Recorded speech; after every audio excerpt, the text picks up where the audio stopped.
ഓരോ ബാരിക്കേഡും നമ്മൾ ഹൃദയം കൊണ്ട് തന്നെ മനസ്സിൽ ഉറപ്പിച്ച് ചാടി കടക്കേണ്ടി വരും. അതാണ് ലൈഫ്. അല്ല, നിങ്ങളിങ്ങനെ സെൽഫ് കെയർ ചെയ്യാതിരുന്ന എങ്ങനെയാണ്?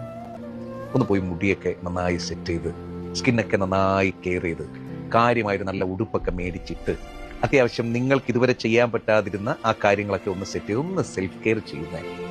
എത്ര നാളായി മറ്റുള്ളവർക്ക് വേണ്ടിയിട്ട് ജീവിക്കാൻ തുടങ്ങിയിട്ട്? അല്ലെങ്കിൽ നിങ്ങൾ ജീവിക്കുന്നത് തന്നെ മറ്റുള്ളവർക്ക് വേണ്ടിയിട്ടല്ലേ? അല്ല, ഈ കണ്ടുകൊണ്ടിരിക്കുന്ന ഈ നിമിഷം പോലും നിങ്ങളുടെ തലയിലൂടെ ഉത്തരവാദിത്തങ്ങളുടെ വലിയ വലിയ കാര്യങ്ങൾ ഓടി പോകണമെന്ന് എനിക്കറിയാം. അതുകൊണ്ടാണ്, അതായത് നിങ്ങളുടെ ഉറക്കം കുറയുന്നത് കൊണ്ടാണ് നിങ്ങൾക്ക് ഈ പറഞ്ഞതുപോലെ സൗന്ദര്യത്തിന്റെ പ്രശ്നം വരുന്നത്. ഉറക്കമില്ല നിങ്ങൾക്ക്. നിങ്ങളുടെ ചിന്തകൾ നിങ്ങളെ അലട്ടുന്നത് കൊണ്ടാണ് നിങ്ങളുടെ ചുളിവുകൾ ഇത്രയും മാത്രം കൂടിപ്പോകുന്നത്. കയ്യിൽ നിൽക്കാത്ത അത്രയും വലിയ ഭീകരമായ ഓവർ തിങ്കിങ് കാരണം, ആവശ്യമില്ലാത്ത നെട്ടോട്ടങ്ങൾ കാരണമാണ് തല ഇങ്ങനെ ആയിപ്പോകുന്നത്, മുടി ഇങ്ങനെ ആയിപ്പോകുന്നത്. ഇതൊരു മോട്ടിവേഷനേ അല്ല, ഇത് ഒരു ഓർമ്മപ്പെടുത്തലാണ്. ഏറെ പ്രിയപ്പെട്ടവരെ, കുറച്ചു നേരം നിങ്ങൾ നിങ്ങൾക്കായിട്ട് മാറ്റി ഐശ്വര്യമായിട്ട്. പണ്ടൊക്കെ നമ്മൾ ആലോചിക്കേ,